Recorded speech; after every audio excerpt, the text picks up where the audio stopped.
Ayo! Ladies and gentlemen, welcome to the Uncovering Anomalies podcast. That is I Have a Need to Know Adam. What's up, everybody? And I am Topher, aka Tough Guy, like tough guy. I don't know. I thought of it last second and it worked better in my head. Mr. Tough Guy. We are finally out of the month of January. Today is Feb 1, 2026. Yes, all right. And, this is episode 152, and we are doing things a tiny bit different today. Yes, we are. Why don't you let us know? Yeah, we are covering the, I don't even know how to pronounce this. It's the Kelly Cahill Abduction. There you go. Much easier. Kelly Cahill. Yes, I think it's Umemering. That sounds right. The Umemering Creek encounter, or the Kelly Cahill, pronounced Cowell or Kale. I'm not exactly sure. From Australia. It's a case that took place in Victoria, Australia, in the early 90s. It's a very interesting case. I did a bunch of research on it, and I wrote an article, and we're going to go through it. We've got links and all this stuff, everything I could get my hands on, except for her book, which is out of print. I, of course, we'll mention that once we're going through the notes here. But of course, of course, it's out of print. The book was published, I think, in 95 or 96. So it's pretty old at this point. There's a lot of stuff in there that is very reminiscent of other UFO abduction cases, such as Betty and Barney Hill. There's even some Rendlesham Forest type stuff in this. It is a lot of fun, and let's get started. Yeah, and just so people know, this is Umemering Creek is in South Australia, really South Australia. Yeah, it's 50 kilometers outside of. Can you zoom in there a little bit? Keep Melbourne. About 50 kilometers outside Melbourne. And if you really zoom into that map, you can see the road they're on. It's just below where that red mark is. So oh, you really marked it, huh? This is the actual road. You got to back up just a little bit. Scooch up. See down to the south. Keep going. Keep going south. That road right there that curves along. This one? Yeah. Wow. All right. So now our audience has a general idea of where this took place, and we can go ahead and get started. So UAPs seem to be everywhere these days. You see them posted on social media, on the news, being addressed by government officials around the world, and even from your friends and family. And if you're lucky, like me, you've seen one or two yourself. But it hasn't always been like that. And me. And you. That's right. It hasn't always been like that. It used to be the only person that would report UAP sightings was the oddly dressed yokel of a neighbor that you told your kids to stay away from, especially on Halloween. I mean, you guys, you really got to go back. I think most of our listeners are roughly our age, so they remember the 90s, and it wasn't exactly in vogue to talk about UFOs, and even up to like a decade ago, if you started talking about UFOs with some people, they would just kind of roll their eyes and oh my god, didn't want to talk about it. I remember bringing it up to a girl I was dating at the time, and she just completely was like, "Oh my god, that's so stupid."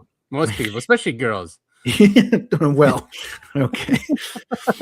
Anyway, we call them UAPs now, and actually in the article I've got here, I have it written down as unidentified aerial phenomena, and I just now realized that is incorrect. Now they are called unidentified anomalous phenomena, so they keep changing the name. But back then, everyone called them UFOs, and that's what I'm going to keep referring to them in this episode. I like that. Unidentified flying objects. Many people saw them, but few would openly talk about what they saw. But thankfully, those days are now gone. Case in point, this podcast, we're able to talk about this now, and we talk about it with our families, and they don't shun us. But today we are talking about an alien abduction case that was once considered Australia's holy grail of alien abduction. The Umemering Creek encounter, or the Kelly Cahill, or Cowell again, this is, you've got the Australian accent mixed in there. It's a hard name to pronounce, but if you hear us say Kelly Cahill or Cowell or whatever, we're talking about the same person. This case was somewhat well known because of the usual drivers of cases like this. We've got missing time, we've got lights in the sky, we've got jackass aliens that have no regard for human life, and of course, we've got the mishandling of the case by UFO researchers. Of course. Amateurs. Yeah, not really though. This is the professional crowd. Yeah, it's MUFON, right? I'm sure they're a part of this. Who? MUFON? Is it MUFON? I did not see MUFON mentioned at all. Probably an Australian one. It is. It's called. Actually, I think I've got it here in the article. The main group was the PRA, which is Phenomena Research Australia, but also there is a straight up UFO group that was first contacted about this. Kelly Cahill wrote a book called Encounter. We've got it up on the screen now. You can buy it. It's out of print, but you can get a used copy for about 150, 160 bucks. I think it was 160 when I looked at it last. But you can find interviews with her on YouTube. There's many podcasts that have covered this subject. All the information I got for this episode today will have all of the sources listed in the show notes, so you guys can come check it out. Also, you'll be able to find the link to the book as well. So everything we're going to talk about today, I don't think it's perfect because I've got contradicting information from different sources in a couple areas, but I think the gist of the case is correct. So let's talk about our main subject, Kelly. Kelly Cahill, which is a pseudonym. She was a 27-year-old woman from Victoria, Australia, although some of the sources I found list her age at 25. But for sure, she was a devout Pentecostal Christian with firm beliefs in her faith, and that will come up later in the case today. She had 3 children and was married to her now ex-husband, Andrew, which of course also a pseudonym, who was a man with a Muslim background. Okay, his name. Okay, I was thinking like Andrew, Muslim. All right, he's a pseudonym. That's why. It's a pseudonym. Okay, and maybe this is inappropriate to say, but she's a good-looking gal. Yeah, she is very. And as we've talked about in many other cases, these two did not last and split up shortly. I want the blondie. They divorced shortly after this case, though I get the impression that they still are in contact and at least amicable in some sense. Okay. So when doing research on subjects such as these, I try to stay as objective as possible. However, reading between the lines seems to point to problems that may have existed between the couple before the abduction. That being said, there are many UFO cases we've studied before in which the experiencers' lives are full of hardship and adversity. Yeah. Remember, if you get abducted by aliens and you go public, it's more than likely your life will be ruined. Absolutely. It's a bit of a joke, but often it turns out to be true. Yeah, I don't think anyone who's done an abduction has turned their lives around by coming forward. Maybe Whitley Strieber. I mean, Whitley Strieber's life wasn't ruined. He definitely had a tough time for a long time, for sure. But he turned it into a career. Betty and Barney Hill, their lives weren't ruined. No. But obviously at first, again, they struggled. But Kelly here always considered herself normal. She says she's a 5 out of 10, right down the middle in all aspects. Interesting. I compared it to the movie Idiocracy. If anyone's seen that, or if you remember, the two main characters were perfectly average, which is why they were selected. And that's right. That's the example I used. And they were geniuses in the future when they got there. Anyway, so that's how Kelly considered herself: normal wife, normal mother, so on and so forth. So this is a point of contention about this whole thing, and we'll get into it towards the end of the episode. But most of the information gathered about this case comes from Kelly herself. She wrote a book, did many interviews, was quite vocal about her experience before fading into the background and returning to a normal life as the popularity of the case died down.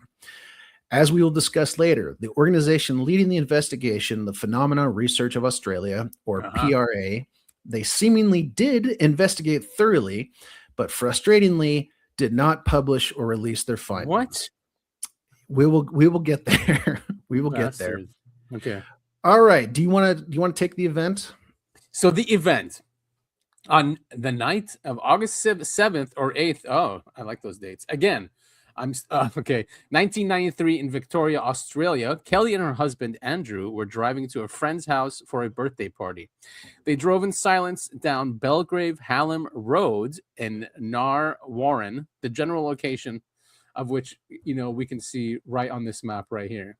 And that road, that's the one I was pointing to, is the Belgrave Hallam Road, which is this one right here. Yes. Wow, man! I wonder if people do they have a sign there? They usually do something like that. I'm sure. I didn't even think to do a.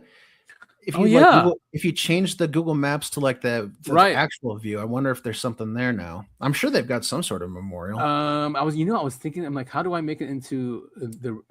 I think you just click that square at the bottom. Where? This one? This one. Oh yes. Yeah. We want not traffic. We want satellite. Satellite, or you can do you click and you put the little man down there, little blue man, or that's how you used to. I don't know if it's still that way on Google. Oh yeah, Maps. I remember in the documentary she was pointing here. Yeah, she was being interviewed. She was pointing this way.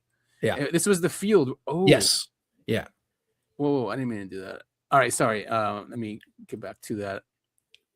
In a paddock field, there it is. Kelly saw a ring of bright orange lights, which were quickly obscured by trees as the road curved. Surprised, she turned to her husband to confirm that he had seen the lights as well, but his silence seemed to confirm that he had not seen the lights. After some prodding of her husband, he shut her down quickly and claimed that if she had seen anything, it was a landing helicopter. The rest of the drive appeared to be non-eventful. So something that popped up in several of the podcasts and interviews I was listening to was that they were driving there in silence, which gives me the impression that something was not sitting right between them. Yeah, that's why I thought that there might have been problems or tension at least between them before any of this happened. But yeah, I mean, it sounds like she's like, "Did you see that? Did you see that?" No, what are you talking about? Those lights, they looked like a UFO or something. I'm like, no, it's just a helicopter. Just a helicopter, yeah. Right. At the party, Andrew joked with their friends about the UFO that Kelly had seen. By Kelly's account, it seemed to be good-natured, and she was able to laugh alongside the other guests. We have to remember the year that this took place. UFO sightings were not something to be taken seriously, and no one normal took them seriously. Normal in quotes. Right. I mean, yeah. Eventually, the men and the women of the party split up to do their own separate thing. The women went to bingo before returning and going home for the evening. What were the guys doing? It was mentioned, but I truly don't remember. It wasn't anything. They might have gone to like a bar or something. Right. Yeah. That's what I figured. It was the reason I pointed out bingo is because I wanted to make a joke, because later on they're coming back from a different bingo night. Like, okay. There's just nothing to do in the 90s, huh? Oh man. Kelly and Andrew left sometime late that night. We couldn't find the exact time they left the party to return home, but Kelly mentioned that she had looked at the clock before departing. An important note that comes into play later. The two took the same road home, and this is where things got a little outer-worldly. And here's a quote from Kelly. Okay, so I cannot do an Aussie accent. I really wish I could. Don't do it. But I'm not going to. I'm going to read this as normal as possible. And this is a direct quote from Kelly, so it's a little bit it's not neatly written. Listeners will understand what I mean. She said this right, and you transcribed it. Yes. Okay. Anyway, we were driving back down the road in the same stretch. Both of us, just me and my husband, we both saw this ring. Mind you, hovering in front of us, hovering above the road. It was just something sitting there. I couldn't tell what it was. We were at first far away, but as you got closer to it, it wasn't like the orange light in the field. It was a round shape with some sort of a glass around, or what looked like windows with lights around the bottom. Because it was dark, you really couldn't tell at first. But as we got closer and closer, there was no noise or anything. Even then, my husband was going, "You were right. That's something. That's very strange. And I swear we saw people in there." And just as I said to him, "I swear there's some people in there," it just shot off to the left as fast as it could go. I mean, just completely disappeared. Within a split second, it had gone. We kept driving, and about a kilometer ahead, all of a sudden, there's this really bright light in front of us, and I've got my hand up above my brow to look out the window because it is that bright. I can't see anything. And I said to Andrew, "What are you going to do?" And he said, "I'm just going to keep driving." From there, that's the last we remembered until I knew I was going to see a UFO. I knew because of what we'd seen. I'd seen it twice in one night already, and he'd seen it once. And the adrenaline is pumping, and my heart is pumping. I'm so excited. But then all of a sudden, I'm sitting in the car, and I'm saying to my husband, "What happened?" And he says to me, "I don't know. We must have gone around a corner or something." So they're driving, and they see, this UFO with windows, and it reminds me again of Benny and Marnie Hill, because it was the same thing. They saw this craft with windows with these little aliens inside poking out at them, and it sounds like this was a very similar thing. And what Adam has pulled up right now, it's Kelly's drawing on the left, and we'll talk about the two other drawings on the right later. But it looked like that. It looked like a circular craft with windows. Wait, sorry, did they say how big this thing was? It was like 30 feet or more, like 100 actually feet. It's in a later quote that we will talk about that. All right. Yeah. So, and as listeners just heard, and as Kelly discussed, this is a classic case of missing time, right? They're driving up to this UFO, and then all of a sudden, boom, it's gone. We're way down the road, and how did we get here? And of course, Andrew, the husband's like, we must have gone around a corner, because he is not the UFO guy in this family. No, right. Kelly and Andrew both saw the craft and bright light, then suddenly woke up further down the road with no recollection of how they'd gotten to that point or what had immediately happened prior. And this part was strange, but it doesn't really ever get addressed. Also strange was the accompanying stench of vomit that permeated the car without any actual vomit. What? Things continued to get even stranger. As seen from Kelly's quote, Andrew did his best to dismiss the weirdness of their situation by positing that they must have gone around a corner to take them out of view of the lights, a position that Kelly obviously didn't believe. They debated about what happened to them as they drove. Both agreed something odd had happened, but Andrew was not wanting or unable to believe that anything extraordinary had happened. Andrew is an interesting part of the case, but his role is kind of small. He was very against Kelly talking about UFOs. If you go back to the article, I've got a link here with timestamps about Kelly. It's just a short clip, Kelly talking about her husband, Andrew. Should be the 13 minutes, 24-second mark. Oh, yeah, it's this one here. 3 females had marks and 1 male, but the other 2 didn't. Okay. Oh, shoot. I think that's the wrong one. Nope, never mind. Sorry. Or a few weeks later when you went back to that same place?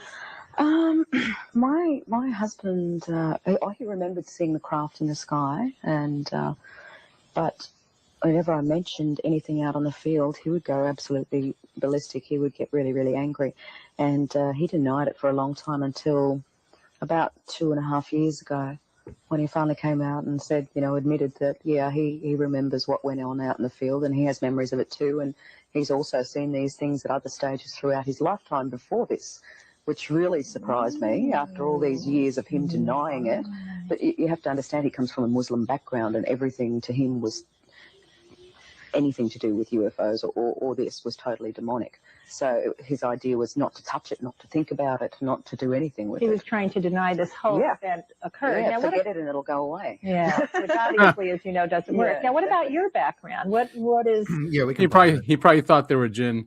You never know. Yeah. Of course, this whole story is centered on Kelly. Not a whole lot. I'm sure there's more information in the book about Andrew, but just from what I researched or was able to find, Andrew is not a huge character in the story.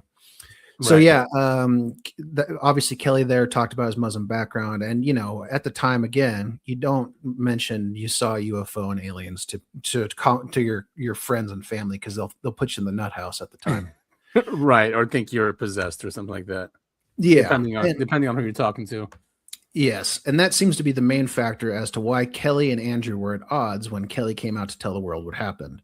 Right. Though in that clip, she does point out that a couple years before that interview and after this event had happened, Andrew did say, "Yeah, I remember seeing that stuff too," but it took him a long time to come to terms with it, is what it sounds like. So, regardless of what each pair believed happened, they continued on their way home after waking up from the missing time. But in the middle of the road, Kelly saw a tall, hooded, dark silhouette that she believed was not human. And it must have scared Andrew too, because it wasn't, in a situation like that, in any kind of normal settings, you might slow down and see if a person's okay, if they need help or anything, but they sped off and got home as fast as they could. However, once they got home, they discovered that they'd lost about an hour and a half of time. Wow. But Kelly and Andrew kept arguing about this. Andrew was saying, "Nah, we probably just left the party later." And Kelly was adamant, "No, I looked at the clock when we left. I know what time it was. We were missing an hour and a half of time." Crazy. But instead of continuing to argue, she goes, "Fine, whatever. I'm getting ready for bed." So she goes to the bathroom and she's getting undressed, and she found a triangular mark just under her belly button. There's a picture of it right there. It's about 1 centimeter on each side, equilateral triangle. And not only did she find this mark, but she was heavily bleeding, even though it was not her time of the month. And again, how many alien abduction stories have we read and researched in which the aliens are implanting, or they're taking eggs or sperm or implanting stuff in the uterus? I mean, it's crazy stuff. I mean, it goes along with everything that we've talked about.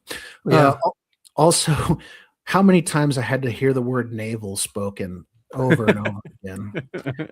Right. I mean, there's definitely a hybridization program going on, or some kind of extraction that they're using our DNA for something. Yeah. Right. Yep. Here's how Kelly described what was going on. The first thing I noticed was that I was bleeding, and it wasn't my time. The blood was bright red and unusually profuse. It had soaked through my jeans. I have a mark below my navel. It's faded quite a bit, but it was very pronounced at first. It's an equilateral triangle measuring 1 centimeter on each side and quite unnatural. It looked like a burn when it first appeared, and the skin had also been punctured. Wow. Do you want to take it from here? Though the triangular wound had fully healed after about 5 months, this is just the tip of the iceberg for Kelly. The bleeding and pain ended up becoming so bad that Andrew soon took her to the doctors. The doctors, of course, could not figure out what was ailing her, eventually giving her antibiotics and claiming that she had an unknown infection on her uterus. To add to this, both Kelly and Andrew would suffer from migraines and debilitating muscle fatigue, to the point where some days it became a struggle to just get out of bed in the morning. To sum it up, a lot of health issues were affecting the couple quite badly. Kelly made various trips to the doctor's office to treat the pain she was feeling, and each time the doctors could not find reasons for her health issues. She did not mention the abduction experience that had happened to her in order to save herself from embarrassment. Yeah, he would probably send her to the loony bin if she said anything. Or would say, is she covering up some abuse being done by Andrew? Mm-hmm. Yeah, exactly. You never know what doctors jump to conclusions, right? Yeah, the migraines thing stands out too, because she did mention, I didn't put it in the article, but she mentions in one of the interviews that they were doing CAT scan after CAT scan on her, and they couldn't find anything wrong, and these were really bad migraines apparently. All right, so it was during this time that Kelly began to experience small snippets of what had happened during that night that the couple could not recall, including conversing with the aliens while being on their ship. However, none of these memories were concrete enough to be considered outstanding. Then, one night, as the couple were returning from bingo, there we go, down the same road they had driven down the night of the party, it all came crashing back. And here's Kelly explaining in her own words. On the way home from bingo one night, we went along the same road, and as we passed a certain spot, I just got this incredible feeling of terror go through me. I mean, absolute terror. All of a sudden, I just started remembering. And by the next morning, I'd remembered just about everything that had happened, except, I admit, there's still some missing time that I can't place. From a later quote describing what had happened. What we'd actually done is driven into the light, but the road curved, and the light we had thought was in front of us was actually to our right-hand side. It was in the field, and it was massive, like the size of a house, or perhaps close to 50 meters. So that's just the light. 50 meters is pretty big. So it was very big. Why I knew it was very big was because we could have driven for 5 minutes. The road sort of wound around this part. You could have driven for 5 minutes and not had it out of your sight the whole time. Wow. Andrew stopped the car and the pair got out to get a better view of whatever the hell was in the field. In this article, and we saw that they drew the crafts, not just Kelly, but also I think these were also witnesses, right? We're just about to get there. So those are the drawings. Kelly noticed that another car behind them had stopped as 3 people stood outside the vehicle also to get a better view of the hovering object. Once her gaze returned to the UFO, a large figure materialized directly underneath. Instead of your classic basketball challenged gray, as in short. Okay. Okay. Very basketball, nice of you. Basketball challenge. Short. Okay. Yeah. This humanoid figure appeared to be nearly 7 feet tall, really, with the same teardrop-shaped head and large eyes. The eyes on this figure seemed to glow red, which she compared to glowing coals of a fire or the red glow of a stoplight. This is what. Where are they? I mean, they look like this. Yeah, and I have a clip also where she's on a computer and someone's helping her draw them. Yeah. Scary, Cool, dude. There's another photo I've got linked someplace in here where you have a close up of the face. I mean, it's not really much to look at. It's big teardrop shaped head and big eyes. So this is a quote from her from an interview. She says, "All of a sudden, I started screaming to my husband." Now, this has really got me baffled because of the fact that a human being doesn't just know this. So I don't know how I came out with this, but I just started saying they've got no souls. And then I started screaming, they've got no souls. Then all of a sudden, there were heaps of them in the field, not just one, a whole heap of them. And they started coming towards us faster than a man could run. And they were gliding off the ground. There's that gliding again. Mm-hmm. They got halfway across the field and then they split up. Some of them went towards the other people, 2 or 3 maybe, and some of them came towards us. I was hysterically terrified. I have never felt terror like that. Not even in my worst nightmares had I experienced terror like this. The next thing I know, I felt this oomph right in my stomach, right across here, like I was winded. But I was thrown back and I was back on the ground. I sat up with my head in between my knees. Here, I'm trying to stay conscious. I'm trying, but I can't see. And then it went all black. Did you want to play that clip? Yes, I do. But yeah, really quick. I think it's going to come up in this clip we're about to play, but I think she says there's about 7 or 8. In case anyone was wondering what a heap meant, I think if I remember correctly, she said there's about 7 or 8. And yeah, they attacked her. They ran up and punched her in the stomach. It's right. Or it was the light too. She said that she felt right that winded her, or did they do something when they came close to her? If I remember correctly, they punched her in the stomach. Let's play if you play from. That could be the scar she got. Maybe there were. Yeah, maybe not. Okay, we can start. I think I need to make clear is that the reason why this encounter is actually considered to be a little bit out of the ordinary is the fact that it actually involved multiple witnesses. In fact, 3 separate parties of witnesses in 3 separate cars, 6 people in all. And the subsequent investigation recovered a lot of ground traces, including marks on the field and physical marks on the bodies of 4 of the people involved, including myself. So what we have, I guess, is a case that's very unusual and not often encountered. But yes, you do have extraordinary evidence, which I would love to go into a little bit later in the show to fill our audience in about. Let's start. When did this close encounter begin? What was the year? The 8th of August, 1993.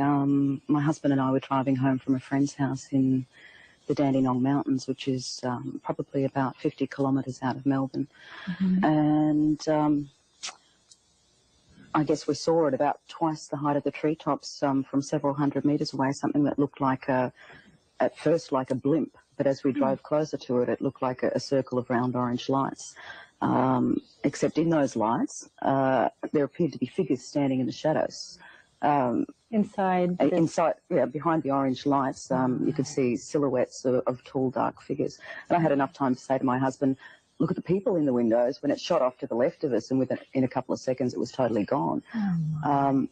but that was only the start of it, because we continued driving down the road, and about 2 kilometres later, we ran into what I guess you could call a wall or a screen of light. It seemed that way to me anyway. I actually had to put my hand up to my brow in order to look through the window at the windscreen, and I still couldn't see a thing. From there on, we actually rounded a corner, and what was sitting in the field on the side of the road was a huge craft, probably the size of a 2 to 3 story building and the length of an Olympic swimming pool. So it wasn't something that was really easy to miss. And we pulled the car over, but we weren't the only people that did. 100 metres behind us, a bank manager, his wife and their friend, who's a registered nurse, pulled over, and another 25 to 35 metres behind them, David, a government law department employee, on his way home, actually pulled over as well. Now, you weren't traveling on the road with these people. You just noticed when you got out. Didn't know these people at all. Yeah. All right. So basically, we stopped the car, got out, crossed the road. I saw a whole heap of, well, actually, at first it seemed to be one figure in front of the craft, and then a whole heap of them. I felt at the same time this energy or frequency go through my body, and it's quite difficult to explain it because there really isn't a parallel or comparison, but I think the only way that I might be able to relate it is it felt like a low-level frequency coming in waves through my body, yet it was actually so dense that I could physically feel it. And it literally terrified the living daylights out of me. I mean, when I got out of the car, I was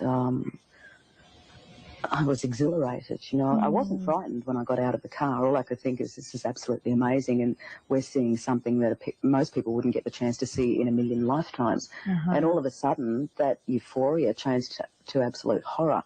And I really, I guess, lost the plot. I really lost control. I was so freaked out, I started screaming, and... Was this physically uncomfortable to feel that wave coming through you? It was almost like something was interfering with the way that my mind worked. It was like I couldn't think straight. It was like I was fighting to be able to think properly at all. And all I could feel was this raw emotional terror. It really was like a living nightmare. And oh, goodness. Then these beings or figures came across the field. They split up, and at the same time as I was yelling out, their eyes appeared to light up a bright red colour. I don't know whether that's infrared or what it was, but of course that totally freaked me out. So the screaming just got worse. They came across the field, split up into 2 groups. Some came towards us, some came towards the second party of people down the road. I felt this blow to my solar plexus, and I landed flat on my back in the grass. Oh, my. So you got knocked over forcefully by something that didn't touch you that you saw, but it was something that... It was like, almost like an electric charge of some sort. It wasn't like a thump. It was like I'd received an electric shock straight in the solar plexus. Like a shock, huh? Yeah. And were you knocked off your feet? Yeah, literally off my feet and flat on my back on the ground. And it knocked the wind out of me. I couldn't breathe. And I really, really struggled to sit up. I kept thinking I was going to die if I didn't sit up. And when I sat up, I was violently nauseous, as well as struggling to get a bit of air into my lungs. And I couldn't see a thing in front of my eyes. And that's how I remained for the little bit that I remember sitting in the grass. I was totally blind. I couldn't remember. Oh, how terrifying. Yeah, it was actually. It was very terrifying. I think I really was hysterical, and it's almost a little bit embarrassing to think about how hysterical I was then. But I think it's not until you're put in a situation that's totally out of your control do you... Absolutely, and you're being assaulted, knocked over, you're losing your vision, and and these red-eyed, terrifying foreign beings are coming towards you. That's very incredible. Anyway, the last thing I remember was a hand being placed on my shoulder, and I went absolutely ballistic, and the next thing I can remember was being back in the car. You felt something touching you Yeah. so that was while you were still lying on the ground. You No, couldn't I was see. actually sitting up in the grass with my knees apart. So I was actually in a sitting position. But before I was touched on the shoulder, I heard this male voice say, "Well, someone do something about her." I know it sounds ridiculous. Interesting. Do something about someone her. do something about her. Exactly. And you think it was one of those beings that was... Yeah. Well, I couldn't. Yeah, someone shut her up. She's being hysterical. Yeah. She won't stop screaming. Man, that is terrifying. Just, it must be very hard to stay calm in a situation like that because you don't know if you're going to die or not, right? Yeah. And if these beings are benevolent or that's it, it's your last. And probably that's what's going through her mind. That's it. I'm going to die. Mm-hmm.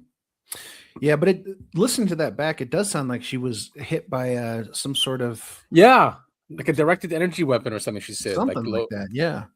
And then with all these with the directed energy weapons now in the news, and we got it from somewhere, right? Mm-hmm. Department of War now is really focusing on that, and then we have the whole thing in Venezuela, or at least the rumors allegedly we used these kind of weapons on people.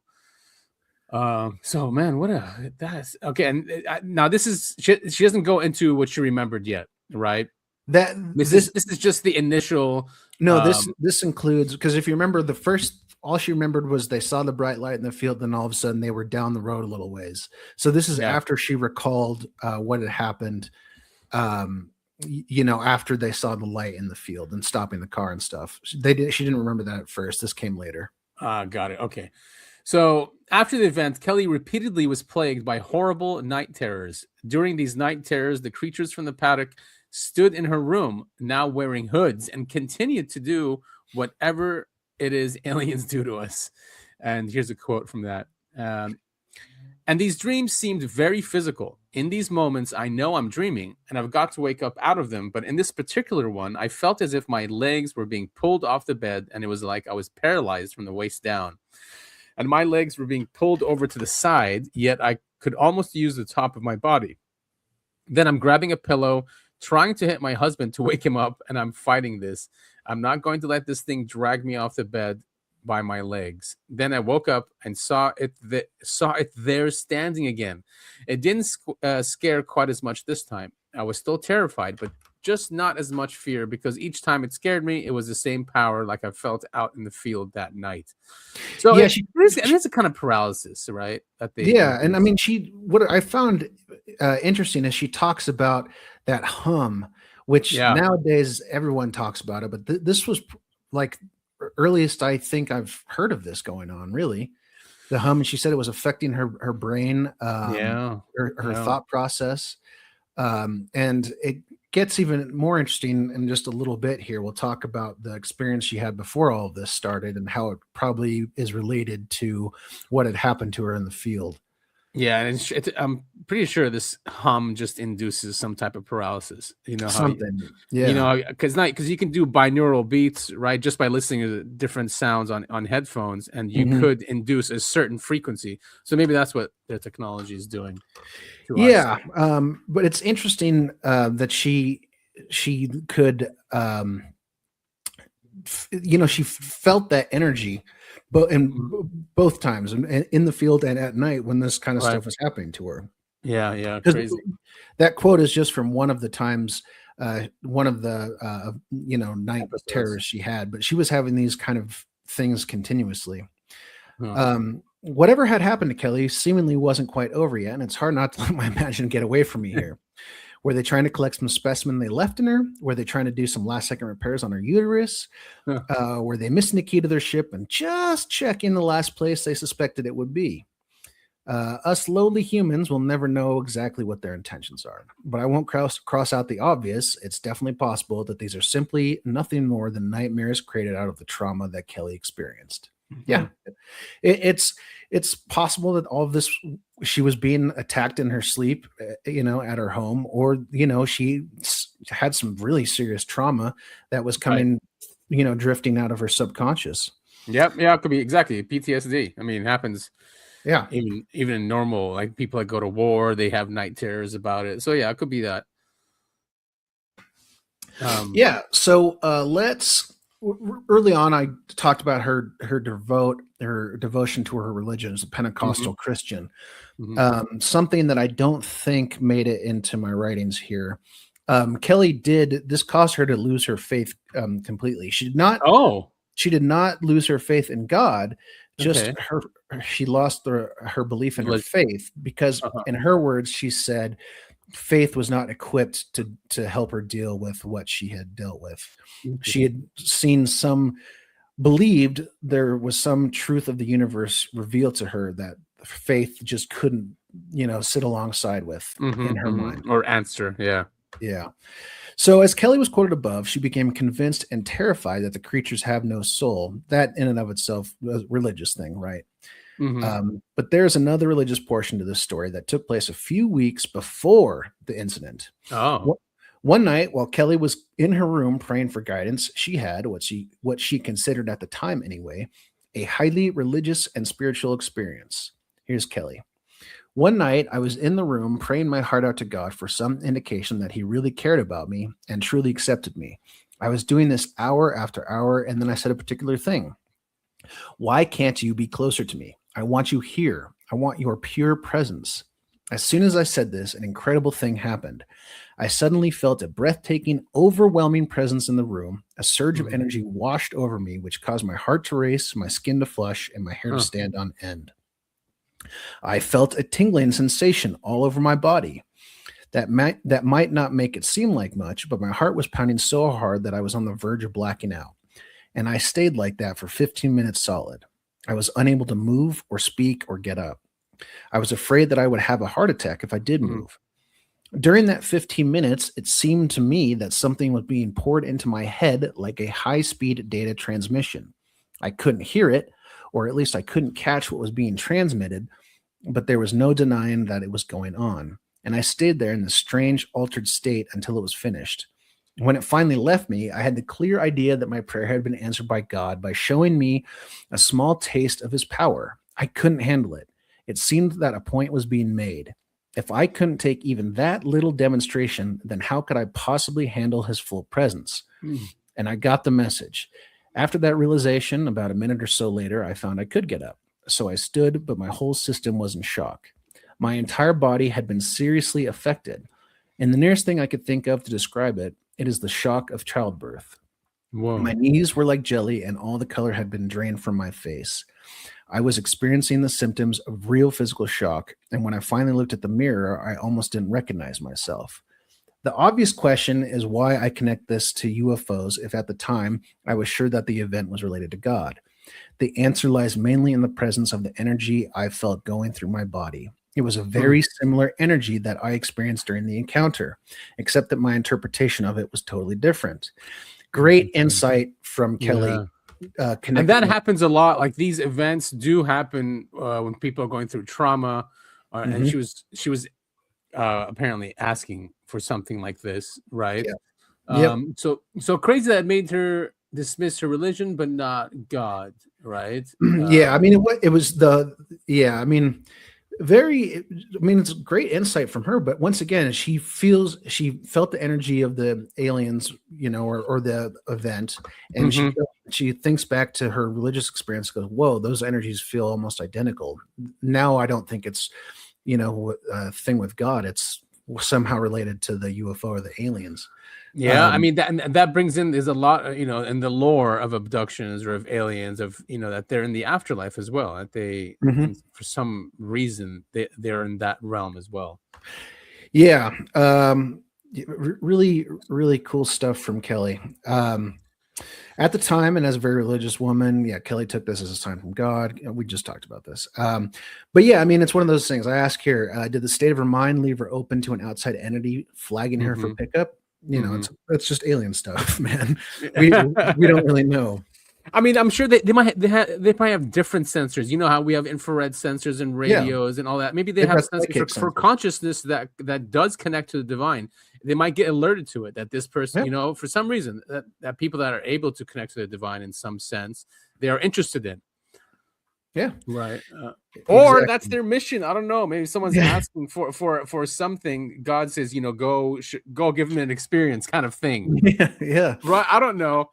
Yeah, no, that's the thing. We don't know. But we talked a lot last week about perception and interpretation. Yes. We talked about, for instance, when the ancient people of ancient cultures, they'd compare flying saucer to a glowing chariot or whatever. Yes. It's your life experiences allow you to interpret things in different ways. And and whatever worldview you have, or even words that you can use at the time or concepts, that's what you'll use, even though that might not be exactly what it is that you're witnessing. Mm-hmm. Right. And I mentioned Rendlesham Forest earlier. For those of you who don't know or don't remember when we talked about it, John Peniston, he just in his mind, he kept seeing ones and zeros, and he had to he had to write it all out. And it was like not decades, it was years later. Finally, when someone looked at it and go, "Hey, this is binary code." Yeah. Yeah, and so the UFO had, sent this transmission into his brain, and Kelly, it seems like she had the same thing, although I couldn't find any numbers or some or any like underlying message that was hidden in there. You know what's crazy about the Rendlesham Forest? That even a filmmaker that went later on, years later, to the area, said he got the same message, and he didn't know about the message, and it corroborates it. He has, really? Yes, just from being in that area. I did not know that. That's really cool. But if you remember, the message was about the future, right? It was, it was humans in the future. I don't know, 2,800 or something like that, or was it even 8,000? Something crazy. It was weird. And there's a lot of stuff. There was geographical points. They were yes. And they talked about High Brazil, which is a mythical island off the coast of Ireland, I believe. Right. Yeah. So weird. Lots of cool stuff in there. So let's dive into the investigation. All right. You want me to take this one? Yeah, go ahead. All right. The investigation. The weeks and months following the Umemmering Creek encounter were harrowing for Kelly. As she questioned what had happened to her and her husband, Andrew was not quite so gung-ho about it, as we've seen. In fact, Andrew would get very angry anytime Kelly would bring up the event, to the point where Kelly began seeking support from the outside. Yeah, good job, Andrew. Her research and desire for answers eventually led her to Bill Chalker. Now, Bill Chalker is a Sydney-based UFO researcher of the UFO Research Center. Bill also looped in the PRA, which is the Phenomena Research Australia, a paranormal investigations group. While her case was being studied and investigated, Kelly was encouraged to document everything she could, from a diary of her memories to drawings of what she saw. This eventually would lead to the publication of her book, Encounter, and the basis of much of what we have read above. Kelly would go on to talk shows and do interviews, and by 1996, she was a prominent figure in the UFO circuit. Her story was also printed in newspapers and magazines alike, each interview providing more and more details, hinting at a bombshell report to be released by the PRA. However, it is important to note that before this, Kelly was not a member of the UFO community, only having a passing interest in UFOs. And by 1998, Kelly faded back from the public eye as the release of the report was continuously pushed back. So who are these PRA guys? Maybe our listeners from Australia can let us know. But I mean, are they involved the government in any way? I didn't look too deep into PRA. I know they got a lot of flack for this case. I truly don't even know if they're still around. Bill Chalker, I believe he's still around, and he has called this like one of the biggest dropped or missed opportunities in UFO research. Too bad. Yeah, there's some speculation as to what happened. We'll talk about it in a little bit. Okay. But yeah, why don't you keep going? All right, so by 1998, Kelly faded from the public eye as the release of the report was continuously pushed back. According to her, the investigation of her abduction took a whopping 18 months. And so this video, you said by 1750, it's the same video, right? It's the same video, yeah. And it's just about a minute long. She just briefly talks about what kind of research they did. Okay. There was aerial surveys, infrared photography from the air. The magnetic readings were taken by a portable magnetometer $250,000 worth of equipment and only one of two in Australia. Wow. So they basically went all the way, and I've seen photographs of several acres of the field cordoned off into 1 metre blocks with pegs and ribbon, and samples were taken from every single block. Oh, and goodness.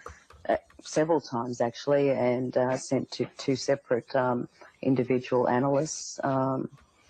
But the ground traces included a triangular mark out on the field that was first thought to be burns, but ended up being the chemical pyrene, which is a carcinogenic cancer-causing agent. But it does come naturally in small quantities in areas such as coal lodes, but geologically it shouldn't have been in this particular position, and certainly not in a triangular formation. How large was the triangle formation? The triangle was only it was an equilateral triangle again, but the marks were only 20 feet apart.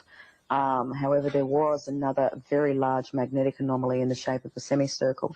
And actually, if I show you the picture of the craft we all drew, this is the original craft that I actually. I think you can pause it now. She's gone past this.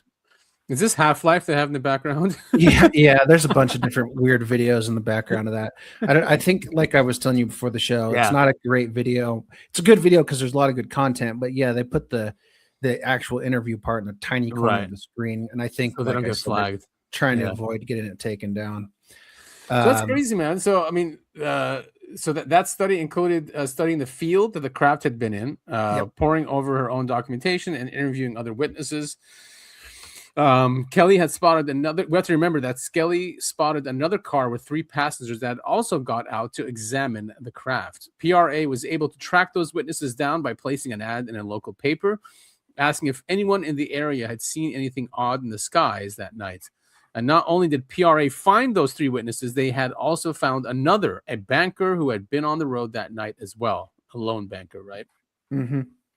The PRA interviewed the subjects separately and unknowingly to Kelly at the time. Perfect. Finding that everyone who witnessed the craft were able to draw similar pictures of the UFO and the aliens they had seen. So here we go. Now we have 6 separate witnesses to the same abduction event, a very rare occurrence, and it is. So it's 3 different cars. Yep. Right. And they interviewed them separately, and each one of them, without Kelly knowing, and each one of them drew the same UFOs and same aliens. Mm-hmm. All of the witnesses corroborated each other's stories without being influenced by communication within the group. Now, the 6 witnesses' genders were split evenly. There were 3 women in total and 3 men. And PRA found something else very strange. All 3 of the women had identical triangular marks below their belly buttons or navels, as was common parlance of the time. Your navel. As did one of the men. It is really one of the men too. One of the men. One. It is unknown as why only one of the men would receive the triangular puncture wound. Maybe the aliens aren't great at understanding male parts versus female parts. That is definitely very strange. Maybe, I can't think of something. I mean, maybe the other guy wasn't worth grabbing semen from. I just think they go, 6 humans, and then they dig into the 3 chicks, and they're like, okay, uterus. They try the 4th one, go, what? No uterus here. That's hilarious. Yeah, this looks similar. Don't touch him. Yeah. Though the other witnesses had corroborated stories with Kelly, several of them had separated memories to fill in some of Kelly's blanks as well. For example, one of the women claimed that she had been strapped on a table and examined, showing the ligature marks around her legs. The PRA also found triangular marks in the field, which we saw, not dissimilar to the Rendlesham Forest incident findings. They used things like infrared imaging, aerial photography, and even magnetic readings to study the paddock. According to Kelly, they found minerals in the soil that could only be created from radiation and should not have been there. With all of this, the PRA had a 300-page report to publish, ready to blow the pants off the waiting public, but it was never released. Supposedly, several of the witnesses recanted parts of their story, not wanting to reveal private details. And again, according to Kelly, the 300-page report was whittled down to only 100 pages and not nearly thorough enough to provide any insight as to what happened? So that's the rub, right? Everything we've talked about, including what the PRA found, comes from one source. It comes from Kelly. Mm-hmm. That makes it very difficult to verify, and hence why this case kind of faded into obscurity, right? Because you've got this supposed 300-page report, you've got all these other witnesses, all this other stuff, and then when you look at the source of all of this stuff, 300-page report, 6 witnesses, it all comes from Kelly, unfortunately. Because what about the PRA guy? Has he come on the record for anything, or they didn't release any of their findings? That's all I could find. bastards. Yeah, I mean, so what the hell? This is the conclusion I've got here, and we'll continue talking about it. What the hell, you may be asking? Unfortunately, anyone who studies UFOs, abductions, and the weirdnesses of the universe knows this all too well. Even the best of UFO legends end with a question mark. And as for many people like myself, the research will never end. The conclusion will never be satisfying. And I've made this joke before. It won't be the end until I have a UFO parked in my garage and I'm having a beer with ET from Zeta Reticuli. You're almost there. Casually conversing about the secrets of the universe. The truth of the matter is, without the release of the official report from the PRA, we'll never know what they found, and Kelly's testimony comes into question. After all, almost everything written above is from Kelly herself, including the testimony of the other witnesses, if they even existed at all. Oh, you're kidding me. So even this testimony, what about the drawings of the other witnesses? What, it's her who did it? Could be. I don't think it is, but yeah, she comes forward and says, here's the drawings from the other witnesses. It's just her saying that. Oh, okay. She supposedly got this information while working, side by side with the PRA, but yeah, again, it's a one source case, right? So they released 100-page, like the 300 became 100, right? They didn't release what she said. Oh, because we said the PRA had a 300-page report to publish. Where to go? Oh yeah, according to Kelly, the 300-page report was whittled down to only 100 pages and not nearly thorough enough. So do we have No. Weird. We got squat, man. That's the problem with this case. Kelly Cahill, PRA. So I'm not questioning Kelly's character or calling her a liar or anything like that. I'm a conspiracy guy, UFO nut, and love the strange and unexplained. Reading her testimony, snippets of her book, and listening to her talk, I don't get the impression she's lying. But trying to look objectively, she does have reasons to lie. A young mother of 3 with a possibly struggling marriage looking for attention is not far-fetched, but again, I want to believe. It's like the old Russian proverb, trust but verify. And when most of the information comes from a single source, it makes it damn near impossible to verify. Now, as to why the PRA didn't release their claims, I can only hazard a guess. UFO research groups are notorious for their jealousy of each other, often doing their best to sabotage others by hiding their findings.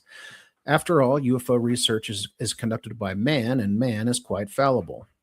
I'm not sure I buy the fact that a 300-page report had to be cut down to a third of its original length because of the witnesses trying to hide their identities.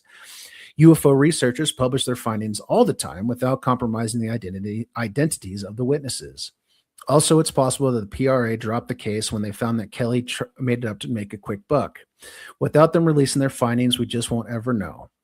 No matter what, though, the Kelly Cahill abduction got mentioned on the X-Files, so it has that going for it. Did it really? It did, yeah. So is this one of the biggest alien abduction cases in UFO history? I don't know. That's up for you, dear listener, to decide. All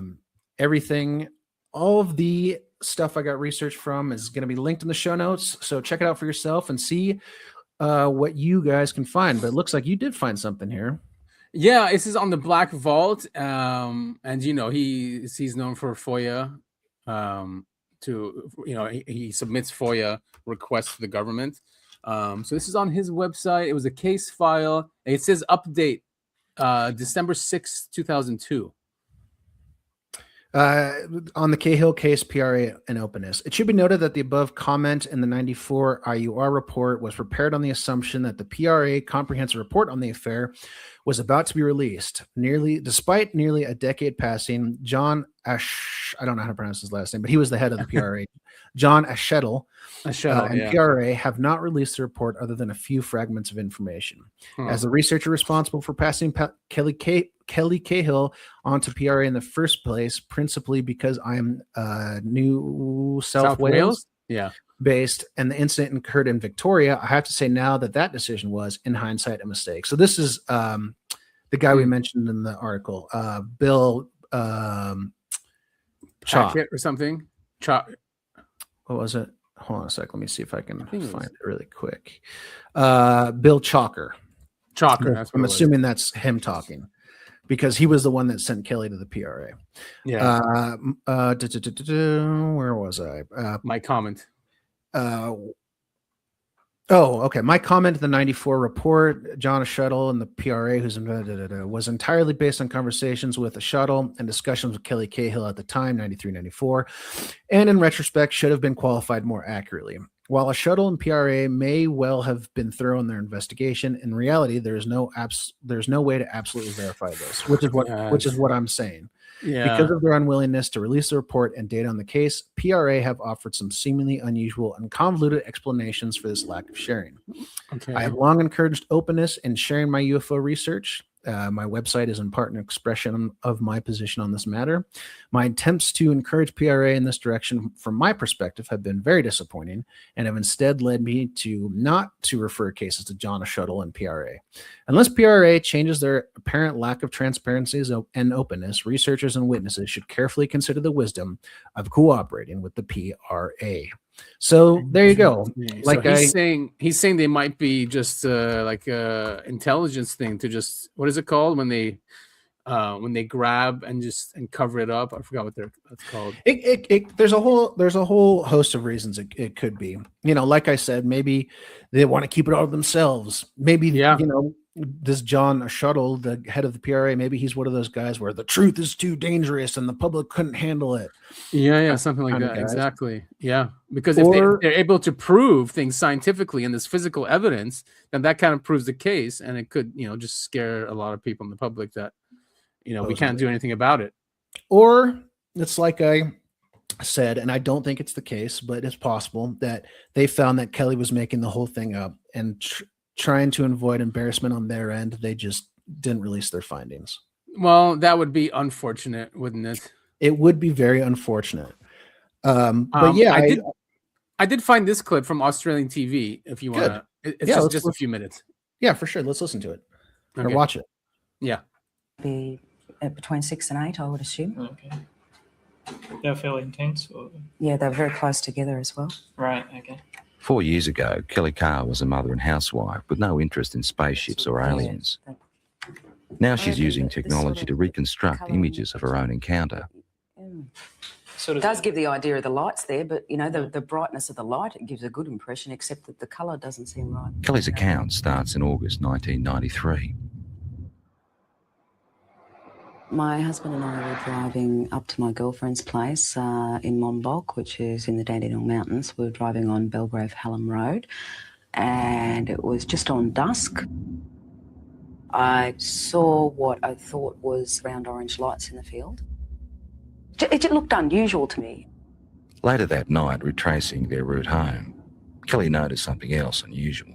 It's about a kilometre or so in front of us, about twice the height of the treetops. We could see this object, which at first I thought was a blimp. It had the shape of a blimp, but it was light. As we got closer to it, the light seemed to sort of separate, and it was actually these a row of round lights, and they were orange. It appeared like there was silhouettes standing in these round orange circles, like people, but you could only see the black outline. Well, I just said to my husband, look, there's people in there. And the minute I said that, it shot off to the left of us. Within 1 or 2 seconds, it was gone completely. About a kilometre or two further down the road, as we kept driving, I came across what at least what I thought, was a screen or a wall of light across the road. And my heart started racing and the adrenaline was sort of pumping through my body, and I'm thinking, we've just seen this back down there. We're in for, a close encounter. Then the next instant, nothing. We seem to have actually covered a fair distance that I don't even remember covering. It might have been possibly close to a kilometre, but I don't remember actually travelling. There was no light. There was nothing blocking the road. Kelly says it wasn't until weeks later she remembered actually getting out of the car that night. Then I saw that there was another car that had pulled up 100 metres down the road. Then I walked around the front of the car to where my husband was standing on the other side, and we started walking across the road together. As we were walking across the road, I looked down and I saw that the other people were getting out the car and starting to walk as well. So I was quite happy that there was other people there who were seeing the same thing that we were.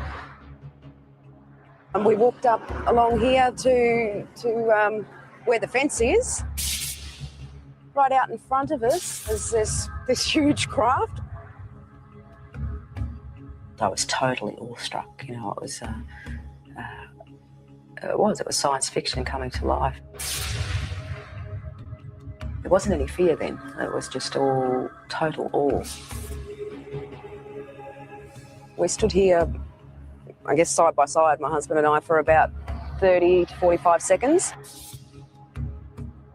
Then this tall, dark being just appeared in front of the craft, and he was followed by about another 7 or 8 that appeared straight behind him. I felt this energy go through me. It's like nothing I've ever experienced before in my life. It was like some sort of low-level frequency that came in waves, but it was so dense that I could actually physically feel it going through my body. And that feeling absolutely terrified me. It was like, I can't even explain the horror that I felt just feeling this. And I began screaming. The minute I did, the eyes on these things lit up and they came charging across the field. Halfway across, they split up into 2 groups. Some headed off down there and the rest came directly towards us. I felt this blow to my stomach, and the next thing you know, I'm back here somewhere on the grass. It literally lifted me off of my feet. And I thought I was going to die. I thought, if I don't get up now, I'm going to pass out and I'm going to die. I'm not going to come back to consciousness, So I pulled myself up into a sitting position, and when I sat up, I couldn't see anything, and it was like there was just black in front of my eyes. I want you to try stretching it down a little bit as well. Kelly is not the only one who saw these images that night. For the first time ever, independent witnesses have given the same account of a close encounter. Even though Kelly has never met Jane, Glenda and Bill from the other car, she has seen the sketches they drew for UFO researchers. They've drawn the same circles of light around the top of the craft with these blue lines coming down, ending in a semicircle on the ground. They've actually also drawn a tripod underneath, which was something I didn't see that night. It becomes very clear then that we were all looking at the same thing, and that it wasn't your average saucer-shaped craft. And basically, the second party were able to draw sketches of the beings very similar to the ones that I had, and they're not your usual little grey things that are, media propaganda. I found a small red-coloured equilateral triangle underneath my navel, which I guess in reality provoked only a minor curiosity at the time. It was oddly geometric, and I did wonder, how something like that could get on me that looked like a burn without me feeling it. At UFO conferences, where Kelly is now a keynote speaker, she adds strength to her own story by showing photographs of physical marks left on one of the other women. We were all left with triangular marks under our navels, but the ones that were marks that were actually photographed, the first one came from Glenda, which is it's a series of 3 small red dots along the inner thigh, and both Jane and Glenda were marked with these dots. I wasn't. Glenda had a ligature mark around her ankle, which is quite severe bruising. It looked like she'd been strapped down to something. UFO researchers have also reported finding physical traces at the site where all witnesses said the encounter happened, particularly in relation to where the craft landed. Inside that semicircle was actually a triangular formation of 3 points spaced 6 metres apart, which correspond with the tripod that was drawn underneath the girl's craft. To this day, Kelly still doesn't know exactly what happened to her that night. Tried a little bit. Her most vivid memory is the fear that she felt. That's very good. It's finally come out to what I'm looking for. And I think a lot of people, might have experienced the fear in a nightmare where you're being chased or something like that, and it's a terror that you feel that, sometimes can wake you up or whatever, but it's absolutely horrifying when you're dreaming it. And that's exactly what I was feeling while I was totally awake. That sort of terror, actually having to feel it while you're conscious and physically awake and feel it as a reality is like a living nightmare, like a nightmare and come to life. I don't. Total robots. Yeah, something.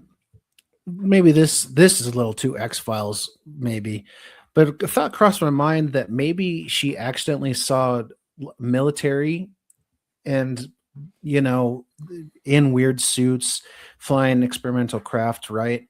And they messed with her brain somehow to scramble it to make her think she saw an aliens, something like that. Who knows?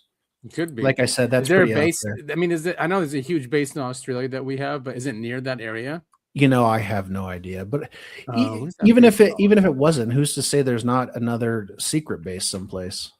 It's a secret. U.S. Australia base. The U.S. operates 2 main military bases: Pine Gap, that's what it's called, and the Naval Communications Station. Southwest of Alice Springs, Northern Territory. That's the Pine Gap. And the naval one is in Western Australia. Okay. Well, definitely a weird case, man. Definitely a weird case. It's a fun one. I'm glad to see that that my research was fairly accurate for the most part. I should have been paying closer attention right at the beginning of the long clip that we played from that TV interview. She said it was August 8th. So but some of the sources I did read say August 7th. That's why I had them both in there. But from the horse's mouth, not to call her a horse, but from her mouth, she said August 8th. So August 8th is the correct date, and I can update the article a little bit because I am planning on posting this online. Nice. You should. Yeah. Use Substack or something like that. That's usually a good one. They're great for free speech. They don't take anything down. You'll have good visibility. You can also share it on X as well, but at least it's like a repository, for your articles. But yeah, good idea. Definitely do that. Yeah. And cool. You can link the episodes. People can, to that article, like at the end of it or something like that. Mm-hmm. It was really fun to research. I had never heard of this case before. Me neither. So it was fun to dive into and find it. I just really wish the PRA would release what they had, even if it was their finding that nothing weird occurred. If that was truly their finding, I wish they would release it. It's really dumb for them to hold on to all their research like that. I think if they figured out she was lying or something like that, they would have released it. I don't think they'd be scared for that. The only reason to not release something is national security, or because Australia they don't have free speech like we do, obviously, especially what's going on these days. And they even say it. They say your free speech comes from the government, which is not like our philosophy of free speech that comes from nature, from the creator. Yeah. So I wouldn't be surprised they shut it down. Could have been without the release of what the PRA found, or or us giving an actual reason as to why it couldn't have been released. We'll never know. It's just once again, it's one of those things that unfortunately happens all the time with UFO research. It's just a case number infinity that went nowhere, unfortunately. Right. I mean, even when you come to like the Virginia, right, we have so many witnesses, all corroborated, high-level officials, people when they were younger, but still, there's no physical evidence, and we're waiting for physical evidence to come out, and the video, or just maybe the video, something needs to come out, and that's what everyone's begging for. But for some reason, when it comes to this subject, concrete evidence is just never surfaces. It's just Yeah. stories, and sometimes there are fragments that come out, but people say that we could have made that, or someone within the industry could have made that. Yeah, I mean, that's why there's a lot of focus on the Nazca mummies. It's the interest is starting to fade a little bit. When the Nazca mummies, they were everywhere for a solid year. I still do see posts about them, but again, it's one of those things like that should be physical evidence, but of course, without proper testing and releasing of all the information, we don't know. I mean, that Australia TV show did say that there were other witnesses, but I'm surprised they didn't interview them.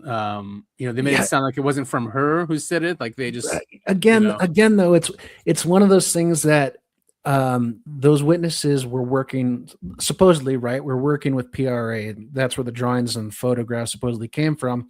But when they don't release their findings, it's not proof. It's nothing. Yeah. It's really frustrating. It really is. So I don't know what to say about this. I'm not gonna call her a liar. I don't think she's lying. I really don't. Yeah. People seem to think that if you write a book, you're just immediately dismissed, a millionaire overnight, and that's just not the case. No, there is not you'll 1 in a billion chance that you'll become rich from doing UFO stuff. I mean, like Elizondo, people like him, they'll get rich from it. Yeah, but it's not like he's doing it in a truthful way either. No, he's not. But he got a bonus signing, and well, cool, man. I guess we can move on to like some updates. Yeah, sure. Let's do that. Happened to. So Jeremy Corbell and Knapp came out. They came out with a new video from the Persian Gulf, as usual. 2012. George Knapp and I have obtained and are revealing for the first time military film footage of multiple UAP anomalies. Officially documented and cataloged within intelligence community investigations as orbs in formation.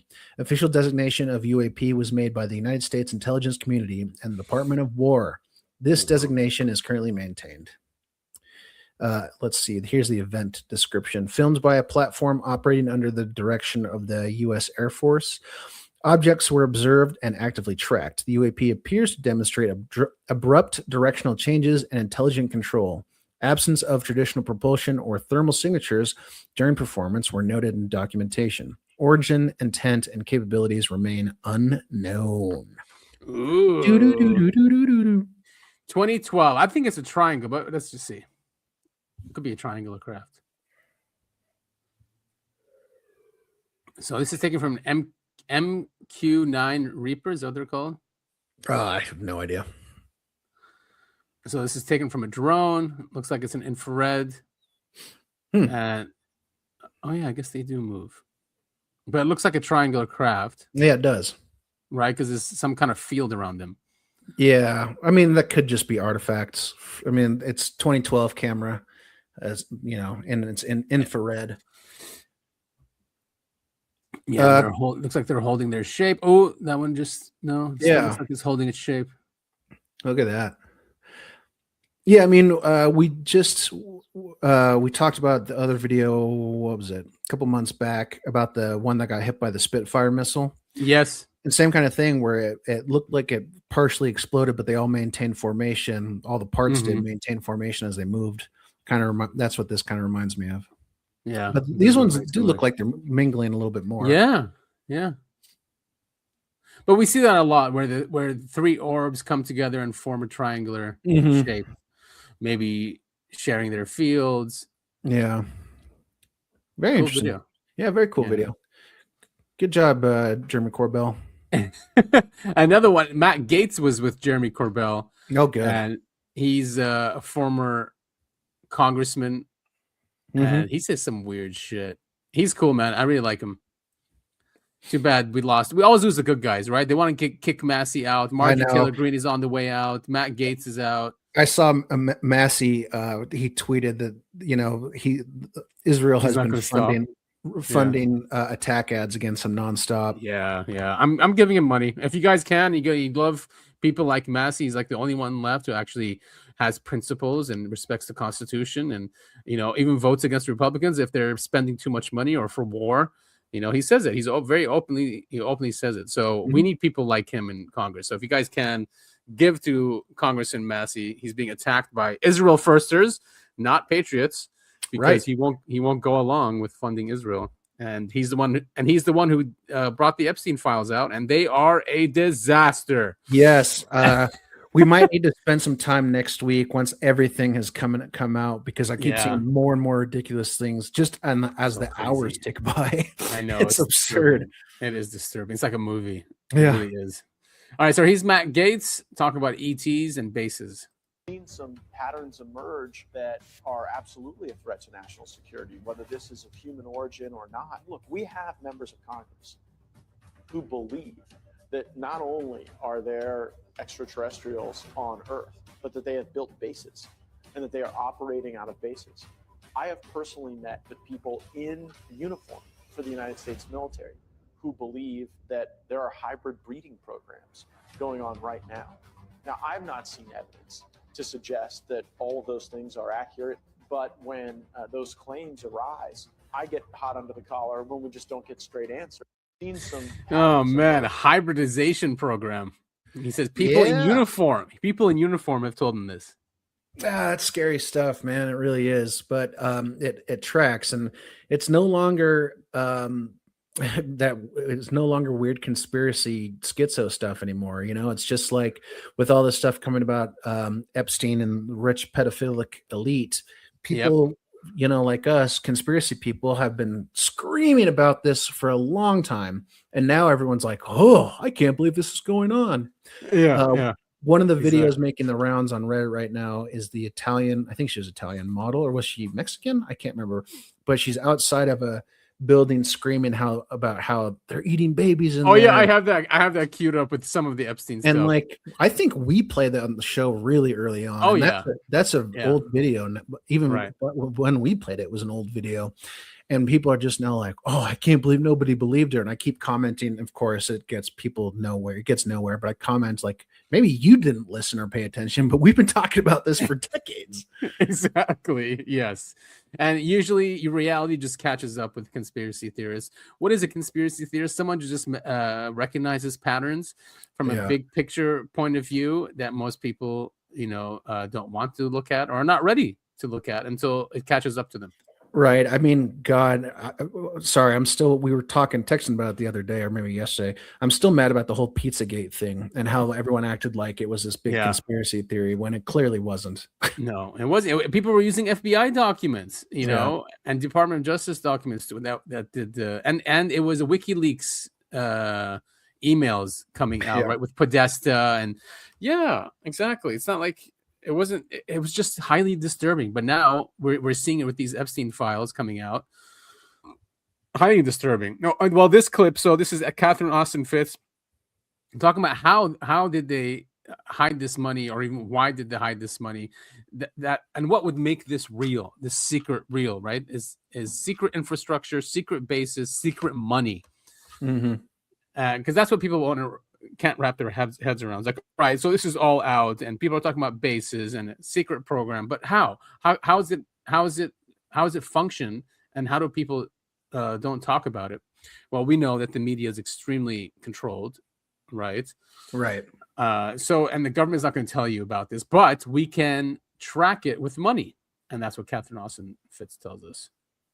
I should also mention, because we've done 2 big studies at Solari on space and investment in space, because I think one of the command decisions, I think the reason they globalized or made a decision to globalize in the early 90s was they wanted to make a very significant investment in space. And to do that, they needed the engineering capacity of Asia. And so allowing Asia to develop that infrastructure and that engineering capacity was part of an effort, a concerted effort to become a multiplanetary civilization. So if you look at WEF, they're saying, you're preparing go to Mars for a trip to Mars. So I think that one of their strategic goals was to make a massive investment in space. And part of the financial coup was saying, look, we can we can honor the boomers' retirement and pay for a lot of nursing homes, or we can just steal that money and spend it on space.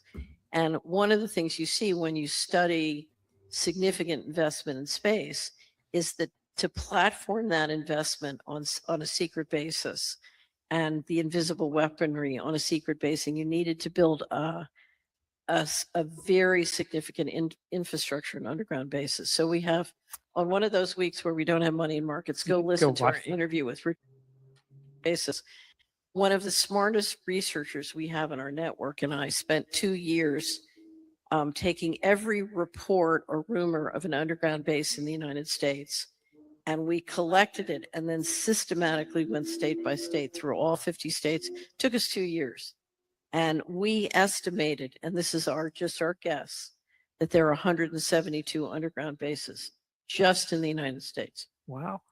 And that includes under ocean bases. So it's a very significant secret infrastructure. There's a great scene, I think, in the movie Independence Day, when they take the president down in the into the bunker, and he sees all these scientists in this huge laboratory, and he's like, where did the money come from to do this? I don't know about this. And one of the scientists behind him is actually the dad of the scientist. He said, you don't really think it costs $60,000 to make toilets, do you? Yep.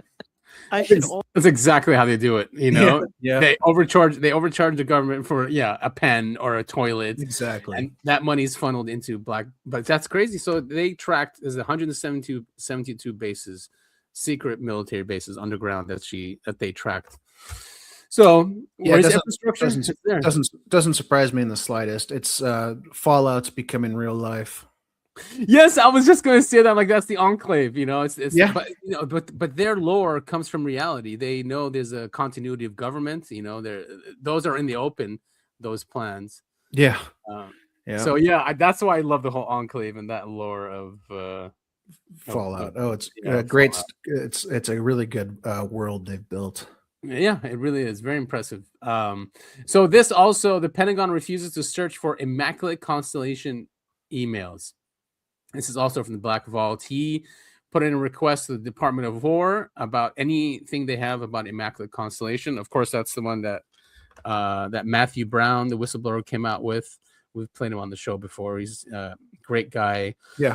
And so what's crazy about this is that John Greenwald wrote to the NSA and submitted a FOIA. So what they said, sorry, we are invoking national security and we cannot, they cannot deny.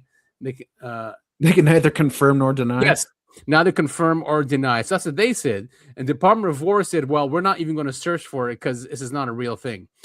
They're not allowed to do that. They can't make that claim that this is not real. They have to honor the request and search for it regardless and give you the results, not say, oh, it doesn't exist or we're not searching.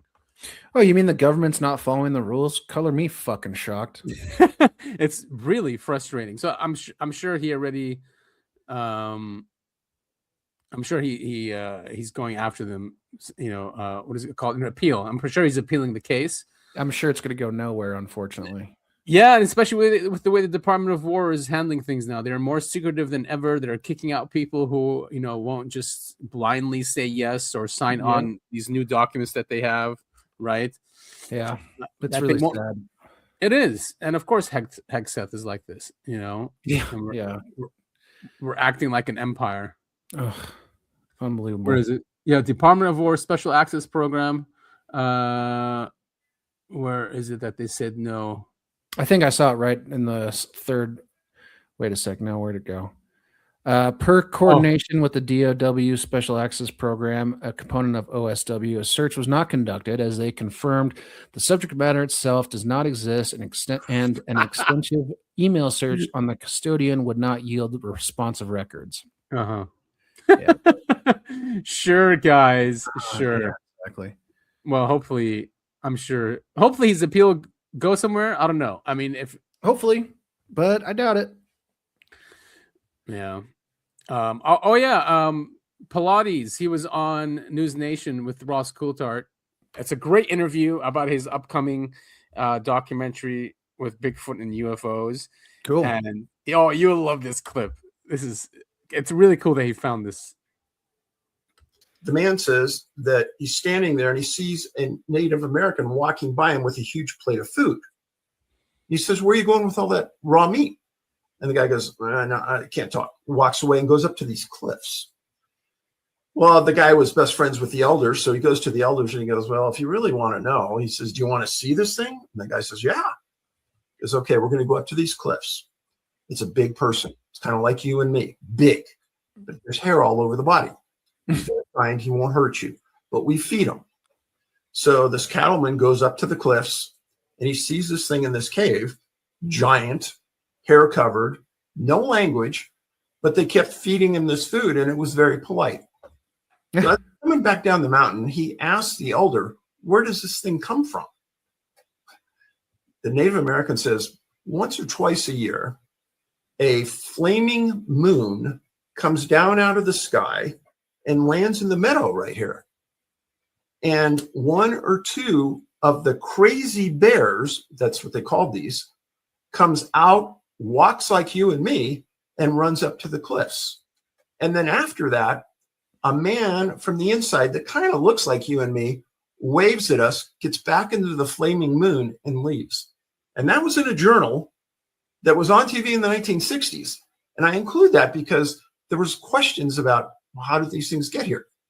And if you think about the language that was used, it fits. Oh man, I love Pilates' research. He's the one that they actually got the hairs of one of the Bigfoots and had it sent. Remember, and we played it on the show. Yeah. Nick sent me that clip, and basically that they're half human. They can't understand where the mother comes from. Oh wait, the mother is human, but maybe the father is something like that. One of the parents, they can't tell the DNA, but one of the parents is human. So again, they're using human DNA to make hybrids. That's what it seems. That's what these Bigfoots are.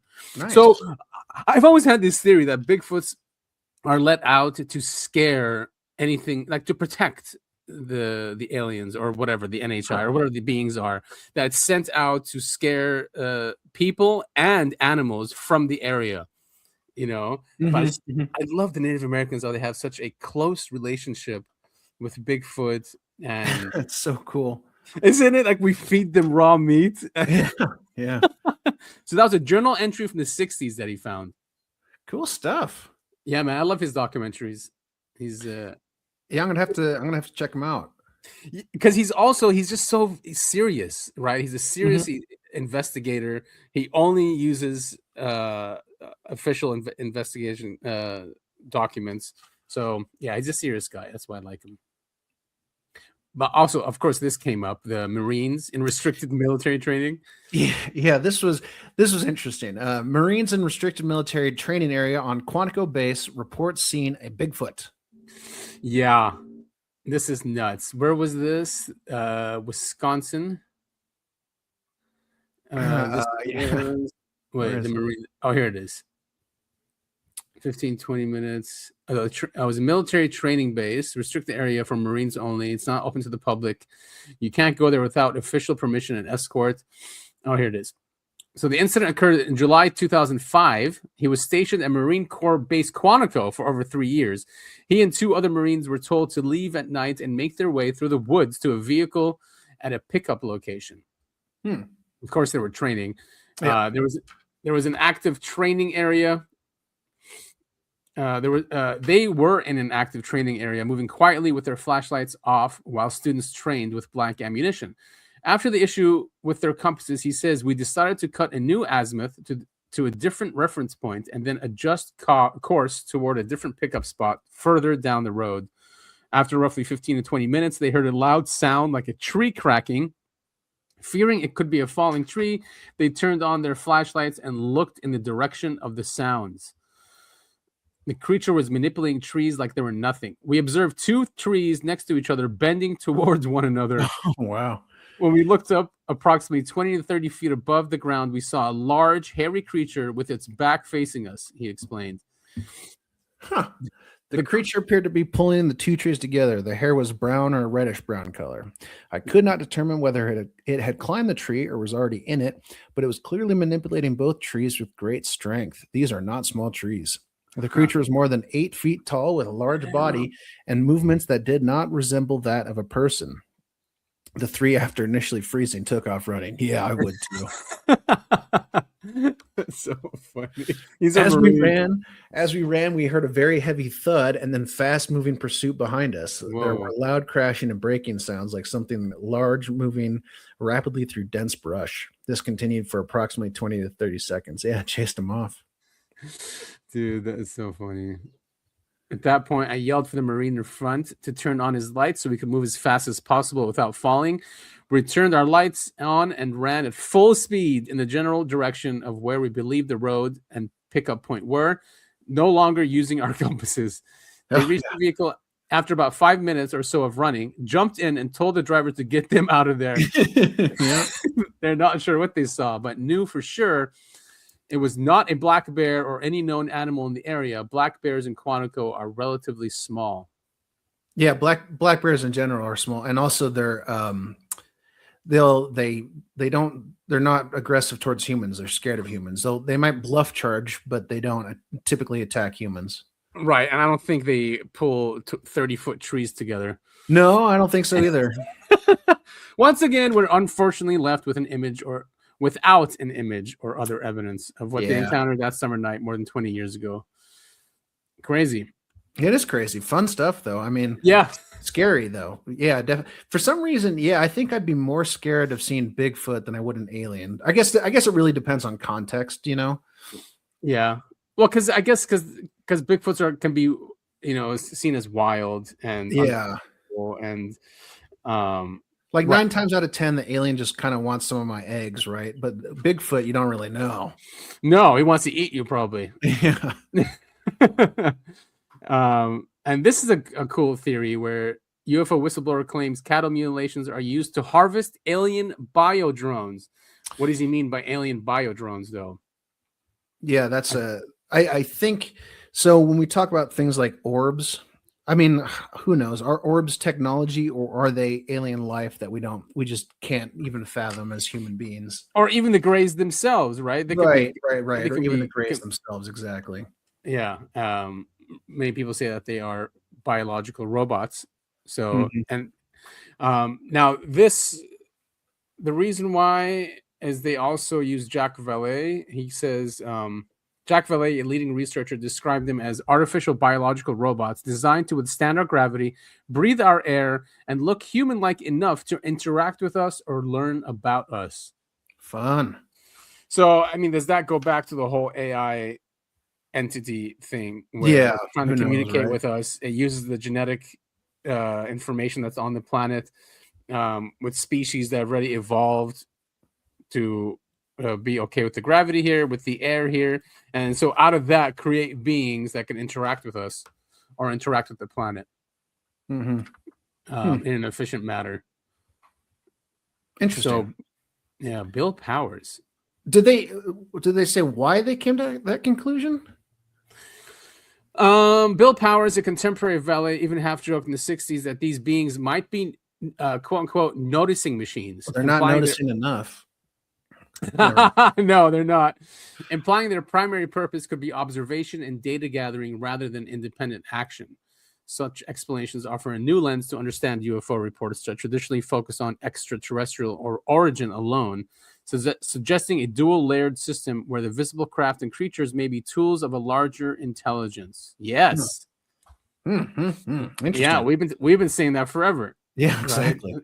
It's like us trying to, and we'll say it again, the analogy of us trying to communicate with ants. Why not create a robot ant to go in and interact with them, right? You could have the same chemicals and whatever, but you're in there at their level, in their community. And yeah, I mean, you could even nudge them to a certain point if you want. Yeah. Right? Exactly. Yeah. Or, I mean, you and at that, going back to the ant thing, you create a robot ant that actually does, things like ants do. And then it's a little bit, more likely to infiltrate the ant colony. Yeah, even I mean they have queen ants, right? Yeah, they have the Yeah. queen ants. So you Yeah. could actually have maybe a queen ant. Maybe they'll find out. But I mean, you could do that and just coerce the entire community to Yeah, why not? whatever you want to do. That goes to like David Icke and his thing of reptilian beings and that the elite work with these NHIs and that control the world. So it's along that narrative. Right. Yeah, exactly. So yeah, cool article, cool theory. Very cool. I really hope we get to the bottom of some of this and get some answers. But like I said last week, I doubt it. I think it's one of those things that as humans we're not allowed to know or understand. But that's just a feeling I get. Yes, because it kind of distracts people from daily life, or maybe not believe in the day-to-day civilization we have. Go to work, pay your taxes, raise a family, and I think it's very important to have a narrative or story that civilization agrees on, because once that starts falling apart, then chaos ensues. And that might be the issue, is that there's just too much going on. It is an open universe. There's a lot of different factions. A lot of them can do whatever they want. As we're seeing more and more, there's a real big group of people on this planet that can just do whatever they want. Whatever they want. Yeah, and it's not crazy to think that it's not linked to this subject. I thought this was cool. Yeah, let's see. MIT physicists observed the first evidence that quarks create a wake as they speed through quark gluon plasma, confirming the plasma behaves like a liquid. And there's an image of it. And so what? I actually don't understand. So quarks are the really tiny particles, right? It's like you have the nucleus, you have the electrons, but then you have quarks going around. So they were able to take an image of a quark going through plasma, and it's leaving a wake like it's liquid. So basically, they're saying you can apply fluid dynamics to plasma, and that. Yeah, but plasma is everywhere, right? I mean, well, according to Electric Universe, like 90% of the universe is plasma, and we are plasma beings. But they always leave that out of the equation with our cosmology and physics. They try to focus more on gravity than plasma. Right. What's crazy about this is that in the scripture and many scriptures, that God separated the waters, right? He says that there's earth. You have the waters here, but then space also is a water, but that's plasma. So that's crazy then that it does act like a fluid, plasma. Yeah. So it's like separating the waters from the waters. Yeah. So again, our ancestors, their intuition was correct. And then our science always catches up with it. Kind of like conspiracy theorists, right? Kind of, yeah. Well, we have a couple Epstein things, and then we can play that one clip you sent me of that lady. Oh, yeah, okay. Trump has been compromised by Israel, and Kushner is the real brains behind his presidency. An unclassified confidential human source report alleges that the Trump presidency was co-opted by Israeli influence networks, with Jared Kushner functioning as the central power broker during Trump's first term. Me personally would argue that and second term, every single president's term since 1950, I would say. Well, it's 63, I would say. 63. Yeah. Okay. Yeah. A CHS report comes from an FBI validated informant, giving it a higher credibility threshold than standard intelligence claims. The document references alleged financial, political, and organizational influence channels and explicitly states that Trump was compromised, with Kushner described as the real operational center of the administration. Wow, it's like what we've been telling you all along is true. Yeah, I mean, a lot of these accounts are feeling very vindicated with these Epstein files coming out. Yeah. And as they should. Yeah, and it wasn't Russiagate; it was Israelgate, and that's why nothing came out of it. Because when they did search into Trump and Russiagate or Russian whatever, they found Israel, and they just let it go, and that's why nothing came out of that. Yep. I'm glad to see it's another week and another opportunity for our podcast to get canceled. Well, us and many others. Oh, well, sure. I like we just bury it at the end of our podcast, so that's why it doesn't go, Yeah, we don't make it the whole what the podcast is only about. This is disturbing too. So in the leaks as well, as they found Goyim and how this is Epstein and his friends and his network of friends talk about the rest of us. You know, Goyim is how they refer to non-Jews, and it's a negative term. It is. No matter what they say, it is. They always use it, and as we'll see in the video coming up, they do use it in a very negative way towards people who are not in their club. Right, with their DNA. Yeah. Jeffrey Epstein's bank account was called Baal, the ancient Canaanite deity which people would sacrifice their children to. A victim's diary shows that she was impregnated multiple times and forced to give birth for Ghislaine and Epstein. Israel is mentioned twice as much as Donald Trump in the new documents. Here he is discussing with Roger Schank, a Jewish American academic and hedge fund worker, saying Jews create vast fortunes by manipulating markets and creating financial speculation and exploiting labor. He says, let the Goyim deal in the real world. In a discussion with the Rothschild family, Epstein says if they overthrew the Ukrainian government, there would be great opportunities. The Rothschild family paid Epstein $25 million for certain algorithms. While talking to Peggy Seigel, August 7th of 2010, she asks if an event is going to be 100% Jewish. He says, no, they'll have Goyim in abundance. But don't worry, they're just brilliant wasps from JP Morgan. Joshua Finkelstein, BlackRock's Larry Finkelstein's son, is accused of not having any respect for non-Jews, seeing them as not human. This is from his ex-girlfriend, Svetlana. He pressures her to have an abortion. In 2017, Epstein has a conversation talking about if you want to hire the best people, you have to hire only Jews. Only hire those who can prove they are genetically Jewish. Maria Farmer, one of the first victims to come out and name Epstein. I wasn't allowed to go get food. And when I called Ghislaine and asked why I couldn't eat there, she said, it's a Jewish country club. You're not Jewish. They're not going to serve you. They, honest to God, think their DNA is better than everybody else's. Said that their operation was motivated by Jewish supremacy. Oh my God. Surprise, surprise, everyone. Yeah, weird, right? Surprise, surprise. Now, you did send me another one, which was really disturbing about, oh crap, where is it? The one that had the baby part. I don't know. I don't want to read it. We'll probably get canceled for it. But it has really disturbing stuff that basically proves what this lady's saying. Yep. It was, it's really messed up. Really, really messed up stuff. Go ahead, guys and gals listening. You've probably, if you're in the conspiracy field like we are, you've probably seen and heard all of the stuff been going on. But if you haven't, pour yourself a strong drink and before you read those, because it's disturbing to read. Pizzagate is real. Yeah, 100%. Right. All right. So this is in 2019. She came out. What was she? She was this is 21-year-old Gabriela Rico Jimenez made statements alleging extreme abuse connected to Jeffrey Epstein newly released Epstein-related documents. All right. So let's just play this. ¡Asquerosidad! ¡Comieron humanos! Yo no estaba enterada de nada. Que había, o sea, los asesinatos sí, pero que habían comido humanos.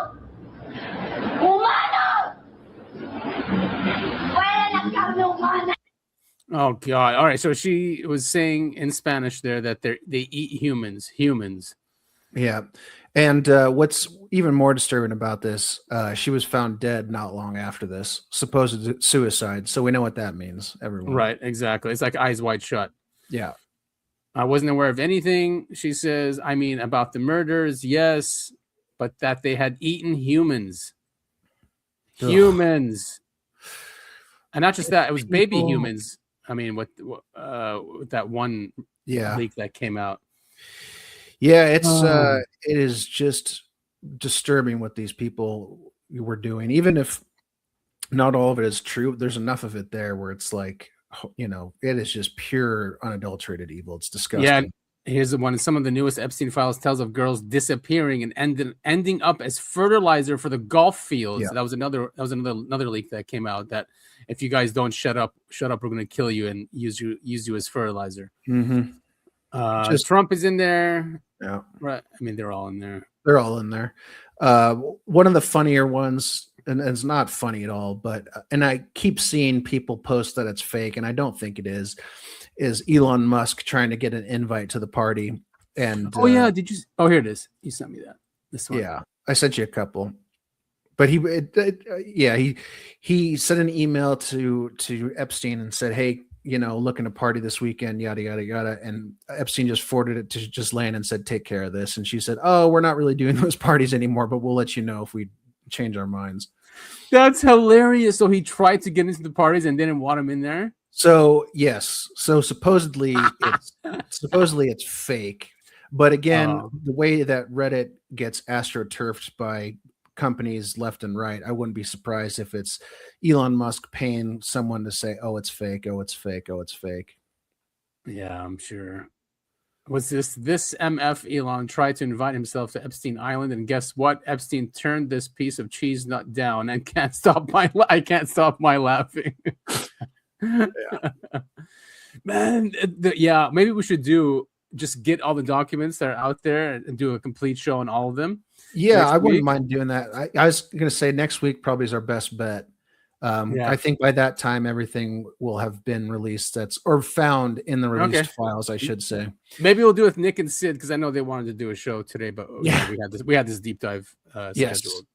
And I had no idea how long that was going to last. I had it written out, and it was, with the thing, it was 10 pages, and I had no idea in terms of timing how long that would last. But it looked like it was about an hour and a half, so I could have actually gone more, which is interesting. This I just filmed this like an hour before we started recording. Yeah, I sent you 2 videos. I was walking the dog, and I heard some loud popping, like fireworks, and I looked up and I saw this. Whoa, man! And that's gotta be a kite or something. Is it really a UFO? That's nuts. I don't know. It was very big.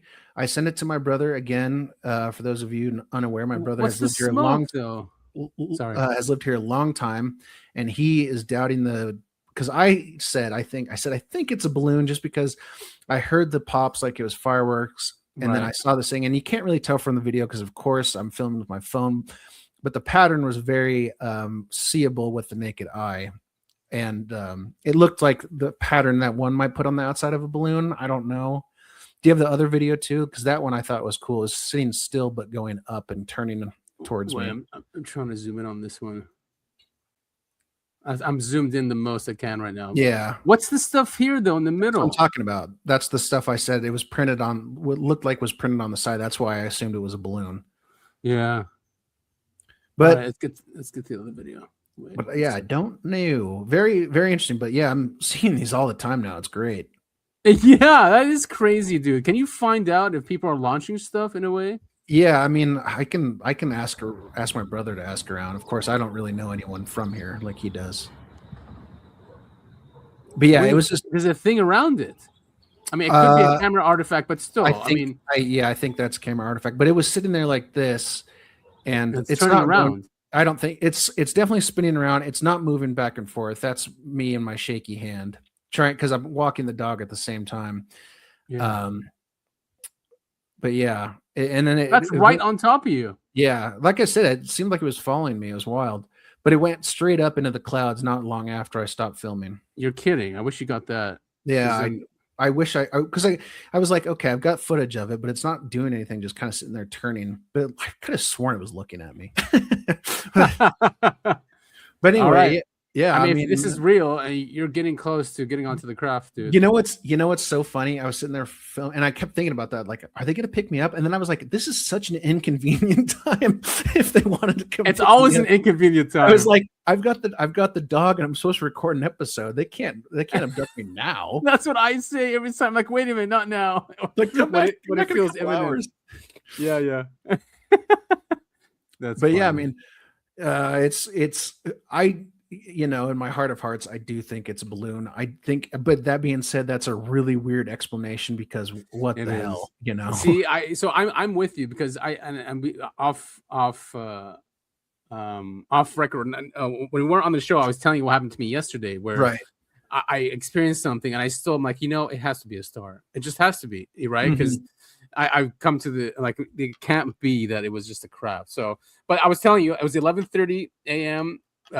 Bright sky here in Southern California. Bright. I'm talking about bright. But I was in an area of the balcony where the sun is blocked, and I could look at the sky, and I did see what looked like a star. Say it was dark, and you see a star far away. They shimmer, and yeah. That's exactly what I saw, and it was really hard for me. If I looked away, I wouldn't find it again. Although I did a few times where I'd look away, and then I'm like, okay, there it is again. And I didn't want to look away, and because of that shimmering, it felt like it was like a message. But then I'm like, it's got to be a star. It just has to be. It didn't move. It acted like a star. Could have been something in orbit doing that. Maybe. I don't know why I don't want to go that way though for the first time. Yeah. I just wanted to dismiss it as a star. Yeah. I mean, maybe that's just, it's our nature. We want to find explanations for all the weird stuff we see. Right. Yeah. Especially that I was in that state of mind where I was asking, and I said, I'm not going to record it with my phone. Oh, because the night before I did see something and I recorded it. Man, it's so frustrating. I zoomed in on it, like really zoomed in and carefully. But when I played it back, the object was below the screen, but not when I was recording it. That's crazy. But I blame myself because I think I did say I wouldn't record, and I recorded. Yeah, and my camera work here, it wasn't great because I was doing this because I was like, I want to look at it with my eyes, but I wanted to make sure I caught it on film too. But also I was looking at it with my eyes, and so I kept losing it with the camera. But it was a decent footage. Dude, this is still cool. We would if we saw this on social media, would share it for sure. Yeah. It's one of those. It's not clear cut because it changes shape, but so weird, dude. It was very weird, but just I'm in denial, to tell you the truth. The odd part was just the popping noises like fireworks, and then looking over in the first video, you can see it looks like it's trailing smoke. Yeah, what is that about? It doesn't make, and that's why I keep getting stuck on it, because I kept thinking, okay, that's a balloon, but what the hell kind of balloon trails smoke and lights off fireworks? So you heard popping, you looked behind you, and this thing was there. Yeah, I looked up and I watched it float upwards like it's doing in this video, and then the second video, I walked a little bit further. And I turned around and it was more directly above me, and it kept just rotating and pointing different directions. And I was going what the hell? This is it's the same object as before, right? It is same object. Yep. Man, you guys have to ask around. Yeah, I will. Seriously, get to the bottom of this thing. So weird, very cool. And if this thing is real, just keep it up. You'll be on that craft soon. Yep, that's what I'm planning on.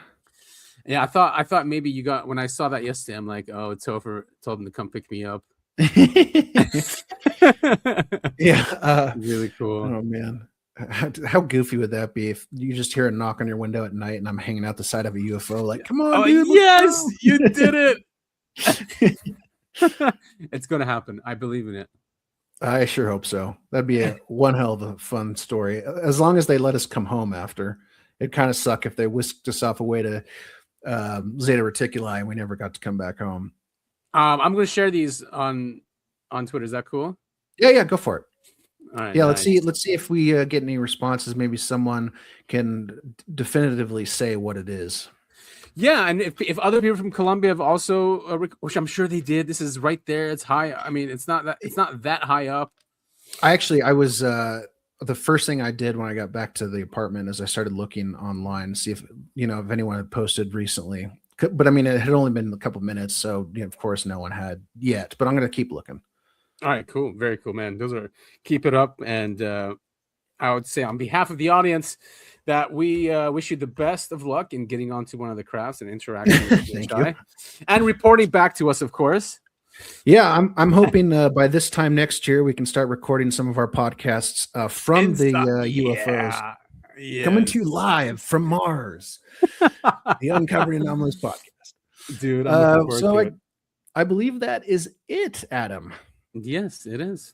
Yes, it is. Good show. Yeah, it was a lot of fun. It sounds like we're going to be doing Epstein stuff next week. I think we should. And we'll talk to Nick and Sid. It'd be great. The four of us go through and make fun of these pedophilic losers. Yeah, that'll be fun. Yeah, let's propose it to them. And let's try to do our own searches. I think that it's open in the Department of Justice. So if we can find anything about UFOs or breakthrough energy or anything like that, let's bring it to the show. And obviously the nasty, disgusting, evil shit that they do, just to prove a point that, people like us who have been warning people or warning society about the evil ruling class, we're telling the truth. We can finally stand up and say, we were right. Yeah. We were right. That's what we'll call the show next week. We were right. We were right. That's not a bad idea. Do you want to go over social media stuff really quick? Yeah. So we are on X at UAP the podcast for the podcast. I'm on there at Breakaway Civil, and Topher is there at Topher at all. Follow both of us. Follow also the podcast. Hit us up. Let us know how we're doing, and share our shows, please.